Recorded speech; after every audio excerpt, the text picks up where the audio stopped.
Imagine waking up tomorrow to breaking news that World War III has officially started. But here's the twist that nobody saw coming. Russia isn't involved. Yeah, you heard that right. The nation everyone expected to be at the center of the next global conflict is just sitting this one out, watching from the sidelines with a bowl of popcorn. Sounds insane, right? But what if I told you that Russia staying neutral might actually make World War III even more unpredictable, more dangerous, and honestly way more complex than anyone ever imagined? Because here's the thing, when you remove Russia from the equation, you're not making the world safer. You're literally reshaping the entire global chessboard, and the moves that follow might shock you. So buckle up, because we're about to explore a scenario that flips everything you think you know about modern warfare completely on its head. Let's set the stage for how this alternate timeline even begins. Picture this. Tensions between China and the United States have been escalating for years over Taiwan. Trade wars are getting uglier by the day, and military posturing in the South China Sea has reached a boiling point. Then one day, it happens. China makes its move on Taiwan, and the US honors its commitments by mobilizing its forces. Japan, South Korea, and Australia immediately activate their defense treaties with America. NATO starts discussing Article 5 implications because several member nations have interests in the Pacific. The world is literally holding its breath, waiting for the dominoes to fall. But here's where our timeline gets wild. Russia announces it's staying completely neutral. No military support for China, no threats against NATO, no nuclear saber rattling. They're just declaring themselves a neutral party interested in maintaining trade relationships with everyone. The Kremlin releases a statement saying they view this as a regional conflict that doesn't concern Russian interests, and they're focusing on internal development instead. The global reaction? Absolute confusion mixed with suspicion. Now, you might be thinking, okay, that's great, one less nuclear power to worry about, but hold up. Russia's neutrality creates a power vacuum and strategic nightmare that nobody was prepared for. See, modern warfare isn't just about who's fighting, it's about who's supplying what to whom, who's blocking what resources, and who's controlling which strategic territories. With Russia out of the picture, China suddenly loses its biggest potential ally. Real talk. China was counting on Russia to at least tie down NATO forces in Europe, to provide diplomatic cover in the United Nations, and to keep energy supplies flowing no matter what. Without Russian support, China is essentially going solo against the combined military might of the United States, Japan, South Korea, Australia, and potentially other NATO members who decide Pacific stability affects them too. That's a seriously lopsided fight, and Beijing knows it. But here's where it gets crazy. China, realizing it can't win a conventional war without Russian backing, shifts its entire strategy. Instead of a full-scale invasion of Taiwan that would take weeks and give the US time to mobilize completely, China opts for a lightning-fast decapitation strike. We're talking about a 72-hour operation designed to seize Taiwan before America can effectively respond.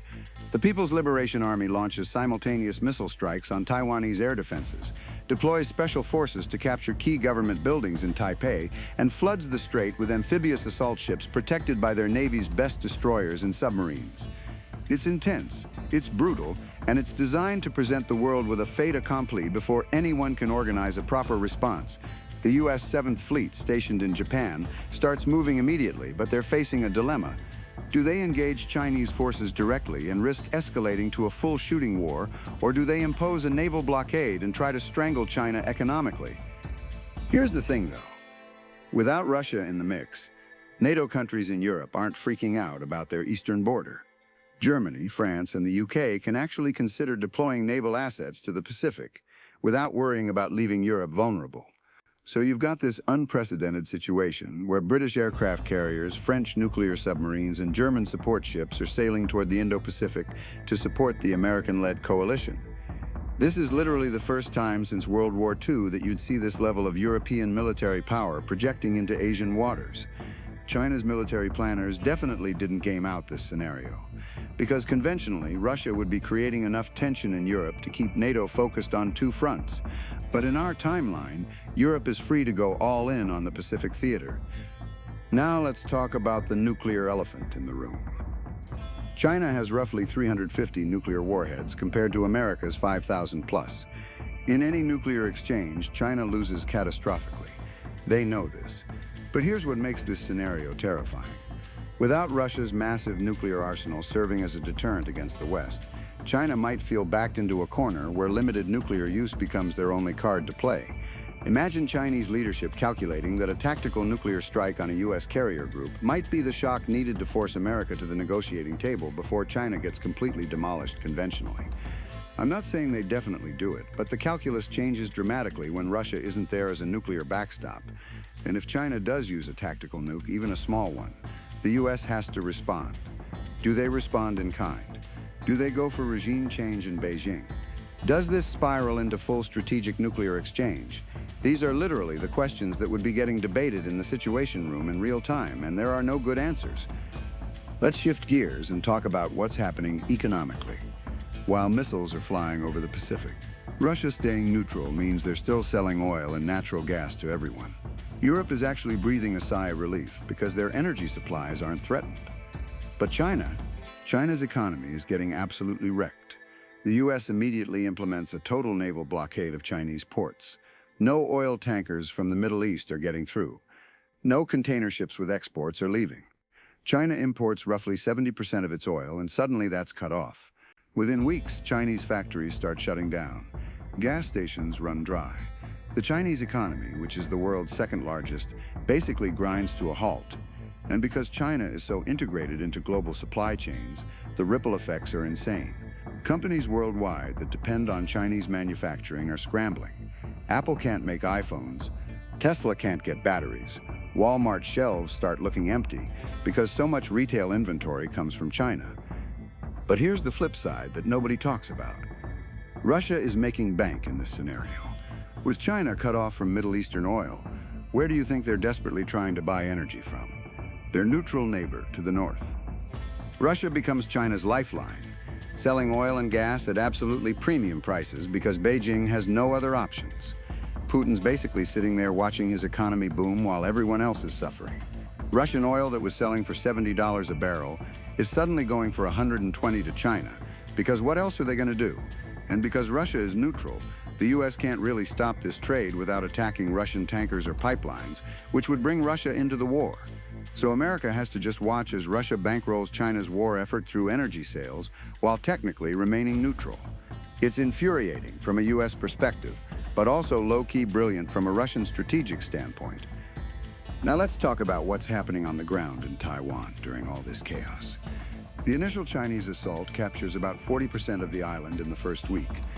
Taiwanese forces are fighting harder than anyone expected, and American airstrikes from Guam and carrier-based aircraft are decimating Chinese supply lines. But here's the brutal reality. Taiwan is only 90 miles from mainland China, and thousands of miles from significant American reinforcements. Chinese missiles can hit Taiwan in minutes. American missiles take hours to reach the theater, even from forward bases. The fighting in Taiwanese cities is absolutely devastating. Urban warfare at its worst. We're talking about Mariupol levels of destruction in places like Taipei and Kaohsiung. Civilian casualties are mounting into the tens of thousands. And the whole world is watching this unfold in real time on social media, which is creating its own diplomatic pressures. Here's where the alliance dynamics get really interesting. India, which has border disputes with China and has been growing closer to the U.S. through the Quad partnership, sees this as their moment to settle scores. With China fully committed to the Taiwan operation and Russia remaining neutral, India mobilizes forces along the disputed border in Ladakh and Arunachal Pradesh. They're not officially joining the war, but they're creating a massive strategic problem for China by forcing them to defend a second front. Suddenly, China has to pull resources from the Taiwan operation to prevent India from seizing contested territory. Pakistan, China's traditional ally, is in a weird position. They want to support China, but they're also economically dependent on Western aid and IMF loans. They can't afford to get sanctioned. So Pakistan issues statements supporting Chinese sovereignty claims, but doesn't actually mobilize militarily. It's the geopolitical equivalent of liking a Facebook post, but not actually showing up to help someone move. Meanwhile, North Korea is doing what North Korea does best, being unpredictable. Kim Jong-un sees the U.S. fully distracted with China, and figures this might be his chance to finally reunify the Korean peninsula under his rule. North Korean forces start massing along the DMZ. And South Korea has to divert resources from supporting the Taiwan operation to defending their own border. American forces stationed in South Korea are suddenly in this nightmare scenario, where they might have to fight a two-front war in Asia. And remember, North Korea has actual nuclear weapons, and the missiles to deliver them to Seoul, Tokyo, and potentially even reach the US West Coast. This is exponentially raising the stakes because now you've got multiple nuclear-armed states in the mix. And Russia's absence means there's no great power that can realistically broker peace talks or impose restraint on North Korea. Let's jump over to the Middle East real quick, because that region never stays quiet during global conflicts. With America's attention and resources focused on the Pacific, Iran sees an opportunity. They've been waiting for decades to become the dominant regional power, and suddenly the US can't afford to keep carrier groups in the Persian Gulf. Iran starts making aggressive moves against Saudi Arabia and UAE oil facilities. They ramp up support for Houthi rebels in Yemen, who start attacking more tankers in the Red Sea. Israel, feeling exposed without guaranteed American backup, conducts airstrikes on Iranian nuclear facilities that they've been wanting to hit for years. The Middle East is basically turning into its own theater of conflict, and the global oil markets are going absolutely haywire. Oil prices spiked to $200 a barrel because now you've got disruptions in the Persian Gulf on top of the Chinese blockade situation. Gas in America hits $10 a gallon. European countries are facing energy crises despite Russian supplies because Middle Eastern oil is now dangerous to transport. Back in the Pacific, the war is entering its second month, and the casualties are staggering. The US has lost 2 carrier groups to Chinese anti-ship missiles. Those are 15,000 sailors killed or wounded, and it's the worst naval defeat for America since World War II. Chinese losses are even worse, though. Their navy has been reduced to roughly 40% of its pre-war strength. The air battle over Taiwan is the most intense since the Korean War, with both sides losing hundreds of aircraft. But here's the critical thing. China is running out of precision-guided munitions. Modern warfare is incredibly munition-intensive, and China's stockpiles weren't designed for a sustained high-intensity conflict lasting months.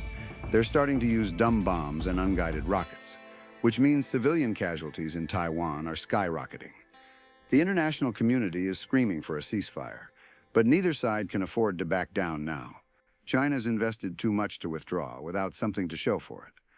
America can't allow Taiwan to fall without looking weak globally and betraying their commitments. This is where Russia's neutrality becomes a weird kind of diplomatic asset. Because they're not directly involved in the fighting, Russia starts positioning itself as the honest broker for peace negotiations. Putin offers Moscow as a neutral site for talks between the US and China. It's actually genius when you think about it. Russia gets to play peacemaker on the world stage, reinforcing their image as a great power while also having sold massive amounts of resources to China during the conflict. They're literally profiting from the war while positioning themselves as the solution to end it. The optics are complicated, though, because America knows Russia has been economically supporting China, but they also need someone with influence in Beijing who can actually broker a realistic deal. The UN is useless because China has a veto on the Security Council. NATO can't mediate because they're literally combatants. So Russia becomes this necessary evil in the peace process. The ceasefire negotiations in Moscow are brutal. China wants to keep the portions of Taiwan they've occupied. America demands complete Chinese withdrawal. Both sides are using the threat of nuclear escalation as leverage. Meanwhile, soldiers are still dying on Taiwan every day while diplomats argue.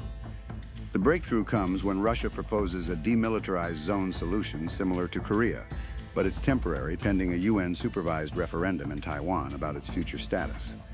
Nobody loves this solution, but everyone's exhausted. The global economy has contracted by 15%. Millions are dead. Supply chains are destroyed. Energy prices are unsustainable. Something has to give. After 6 months of fighting, a ceasefire is signed. Taiwan is split into occupied and free zones separated by a DMZ. Chinese forces remain in the occupied territory, but agree not to advance further. American forces establish a permanent presence in free Taiwan. It's a frozen conflict that satisfies nobody, but stops the act of dying. Now let's talk about what the world looks like after this conflict ends. First off, America's reputation as the guarantor of the liberal international order is seriously damaged. They fought China to a stalemate, lost tens of thousands of troops, and couldn't prevent Taiwan from being partially occupied. Countries that depend on U.S. security commitments are freaking out. If America couldn't fully protect Taiwan, what about South Korea, Japan, or Poland? NATO is having an existential crisis because member states are questioning whether the alliance can actually defend them if the U.S. is overstretched. Defense spending in Europe and Asia skyrockets as countries realize they need to be able to defend themselves rather than relying on America. Japan remilitarizes for the first time since World War II, openly developing offensive military capabilities, including potentially nuclear weapons. South Korea does the same. You're looking at a nuclear proliferation nightmare because the American security umbrella just got holes punched in it. China, despite technically holding territory in Taiwan, is in terrible shape. Their economy is devastated. International sanctions remain in place. Their navy is wrecked and will take decades to rebuild. Internally, there's serious questions about the Communist Party's decision-making. Did they miscalculate by assuming Russia would help? Did they underestimate American resolve? Chinese citizens who've seen their standard of living collapse are asking dangerous questions about their government. But the party maintains control through nationalism, claiming they stood up to Western imperialism and won Chinese territory. It's a Pyrrhic victory at best, but they're spinning it as worth the cost. And Russia? Russia emerges as the real winner of this entire scenario. They're economically stronger from selling resources to both sides. They're diplomatically relevant as the peacemaker who ended the war.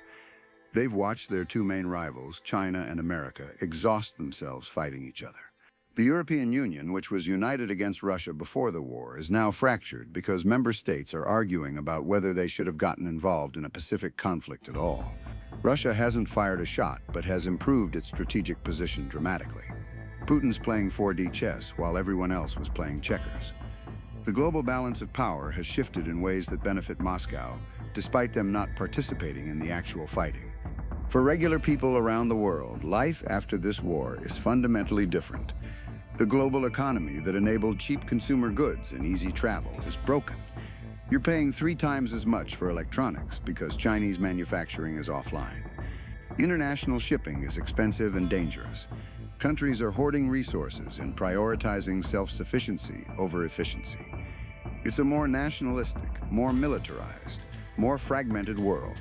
The optimism of globalization that defined the post-Cold War era is dead. People are scared of their governments making commitments that could drag them into another catastrophic war. Trust in international institutions is at an all-time low because they failed to prevent or quickly end this conflict. The craziest part about this entire scenario is that Russia staying out of World War III didn't make it less likely or less devastating. It just changed who was fighting and where the battle lines were drawn. By remaining neutral, Russia created conditions where China felt vulnerable enough to act desperately, where the U.S. felt confident enough to respond forcefully, and where the war couldn't be quickly contained through great power diplomacy. Sometimes the absence of a player changes the game more than their presence would have. Russia's neutrality turned what might have been a Cold War-style standoff into an actual hot war that consumed millions of lives and reshaped the global order. And the scariest thing, in this scenario, the nuclear weapons were barely avoided being used multiple times. We came within minutes of decisions that would have ended civilization, and Russia wasn't even in the fight. So what does this alternate timeline teach us about the nature of global conflict and great power competition? It shows us that modern wars aren't won or lost just on battlefields. They're won in economic supply chains, diplomatic maneuvering, and the willingness to endure suffering. It demonstrates that removing one major player from a conflict doesn't simplify the equation. It creates new variables that nobody prepared for. And most importantly, it reveals that in a world with multiple nuclear powers and interconnected economies, even regional conflicts can cascade into global catastrophes that leave everyone worse off. Russia's choice to sit out World War III didn't save them from being affected. It just let them profit from everyone else's devastation. That's not peace. That's opportunism dressed up as neutrality. And in the cold calculus of international relations, maybe that's the smartest play of all. The question we're left with is whether humanity can ever truly avoid these conflicts, or if we're just rearranging the pieces on a board that inevitably leads to the same tragic outcomes.